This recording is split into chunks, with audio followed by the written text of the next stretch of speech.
Hello. We're really looking forward to seeing you at our workshop this Friday at 6 p.m. Eastern Standard Time about neurodiversity, intersectionality, and universal design. I'm thrilled to introduce my co-presenters, Judy Singer, who coined the term neurodiversity in the late 1990s, and Dr. T.C. Weissman, who co-founded INSAR's new Autistic Researchers Committee. I'm Kristen Gillespie Lynch. I'm an associate professor of psychology at the College of Staten Island and the Graduate Center of the City University of New York. We're looking forward to seeing all of you and particularly hearing all of your insights, as our workshop will be highly interactive, and we're hoping that together we can develop some recommendations for educators going forward. Looking forward to seeing you soon. And now TC and Judy will introduce themselves. I'm Dr. T.C. Weissman. I live in Vancouver, Canada. My research is on autism in higher education, specifically on how higher education leaders, faculty, and staff can enhance services and outcomes for autistic students. Also co-leading research with Dr. Kristen Gillespie Lynch, currently with 14 other amazing collaborators around the world, and that research is on autism and universal design training for faculty. My name is Judy Singer. I identified as being in the middle of 3 generations of women somewhere on the autistic spectrum. I studied sociology at university, and I wrote, I think, the first sociological exploration of the rise of the autistic spectrum disorders, as they were called then, why they arose at that particular time in history. And during that, I came up with the idea of a neurodiversity, which I wanted to add to intersectionality and which I wanted to use as the name of a political movement. A point that came up when we were last speaking was really interesting about how poverty and economic inequality is the ring above them all the other forms of inequality.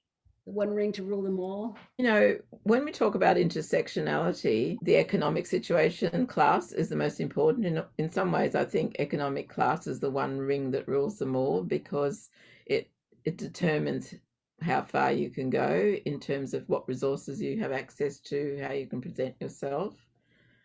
I think overcoming poverty and equity is the most important thing, really. Start with that, and that's where I often go into thinking how important it is to have a living universal basic income, which many people are now arguing for. I think that really underpins everything else. Related to that, I think your point about the commodification of neurodiversity is really important to bring up.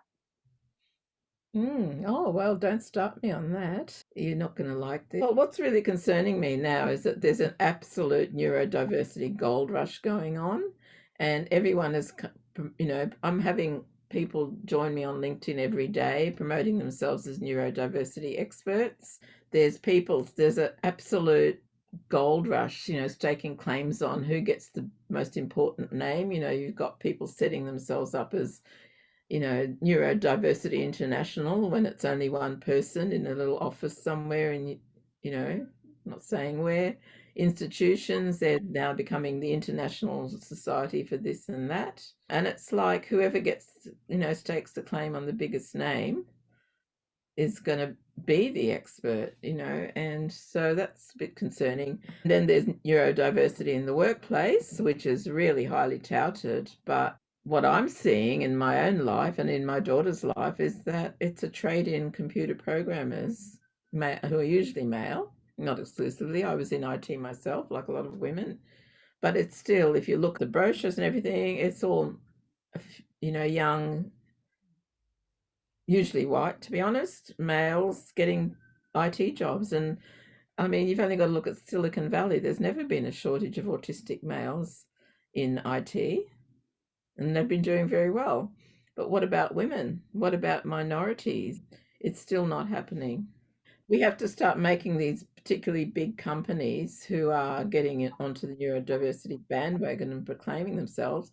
We need them to be transparent. Break down how many people you've actually placed into by gender and all the other things, and start being accountable and display what are you doing to include not just autistic computer programmers, but everybody else. What are you doing to develop work that suit different kinds of intersectionality. And that's a major issue in academia too. Like representation is horrible. It's mostly white people. And so students aren't necessarily seeing the types of people that they identify with in these leadership roles. So then they feel like self-doubt about who they are. And universities aren't particularly transparent about how many people with different disabilities are hired. It's often just a category like disability versus not, which isn't very informative in terms of working to ensure more equal access to jobs, even within academia. Yeah.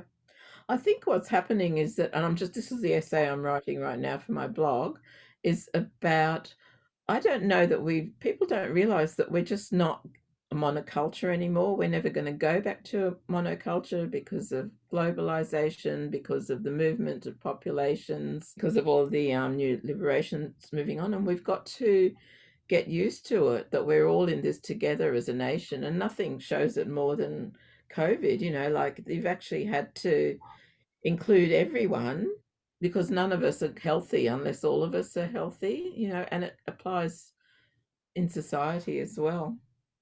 Yeah, and you said something also that I never even thought of academia as an option, or being, going into a professorship, for example, as an option, because I never saw anybody who was a professor who was Black or brown or Southeast Asian in my experience of it anyway. So I hadn't even thought of that. And I just realized that right now. It was not an option for me because I didn't see it myself represented. People who are Black are so visible that they're very easily discriminated against.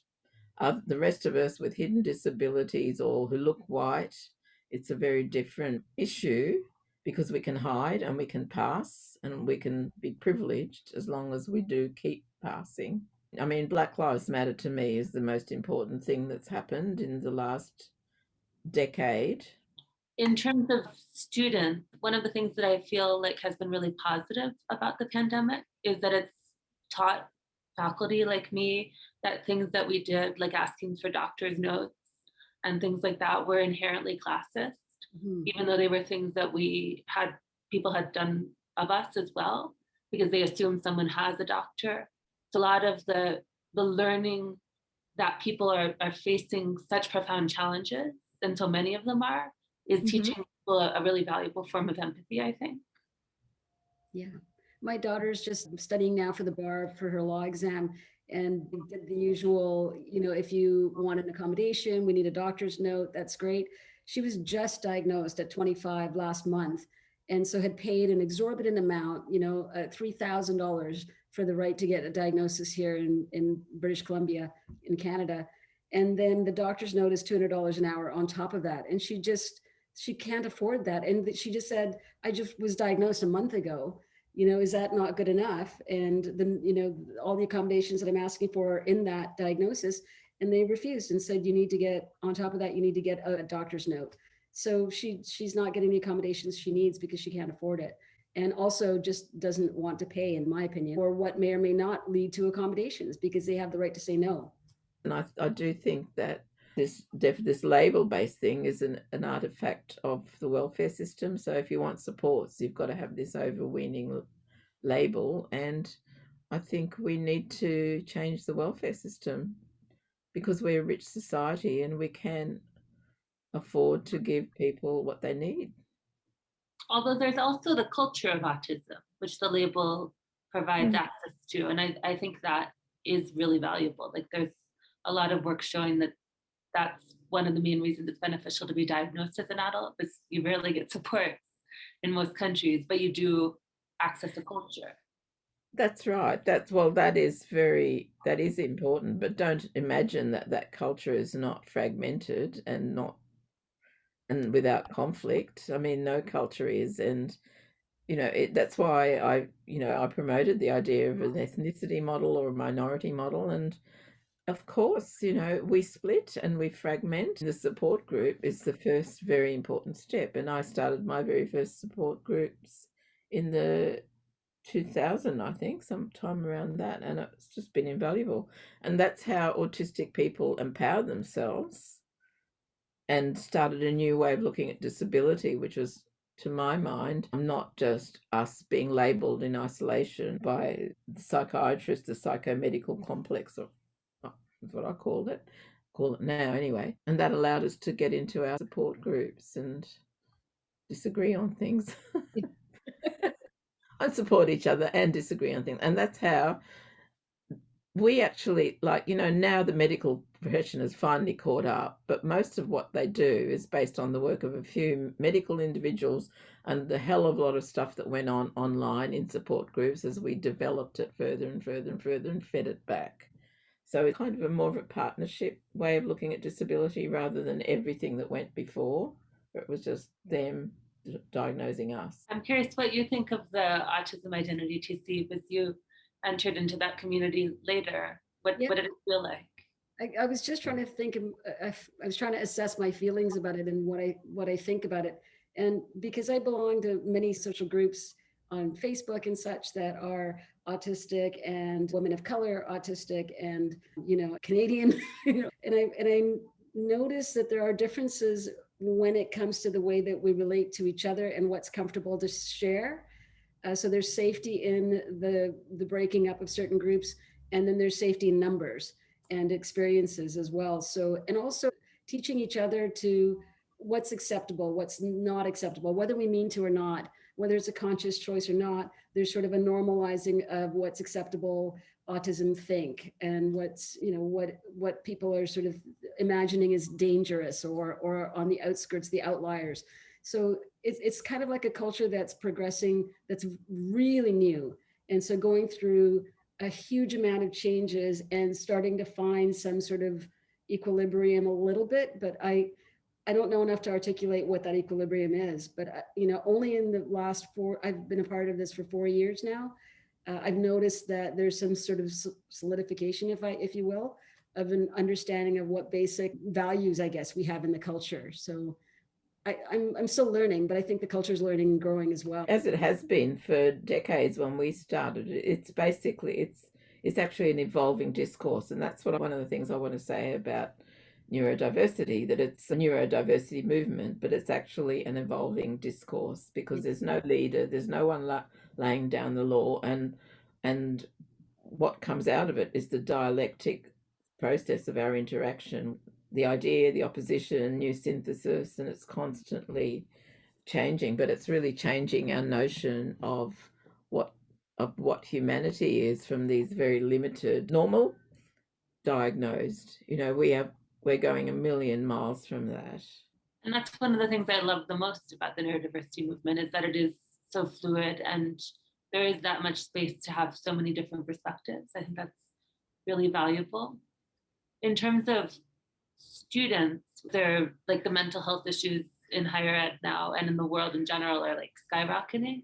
And so how can people learn if they don't feel safe? I think that goes back to this issue of poverty and the ring above them all. Like, how can educators help their students feel safe in a time like this when so much is shifting in all of these unpredictable ways? How can we help them learn by providing safety? So I guess it's the $1 million question, is UD enough? Oh, wow. Here we are. That was perfect. Finally. We got there. Thank you, TC. Yes. So somebody else take that one.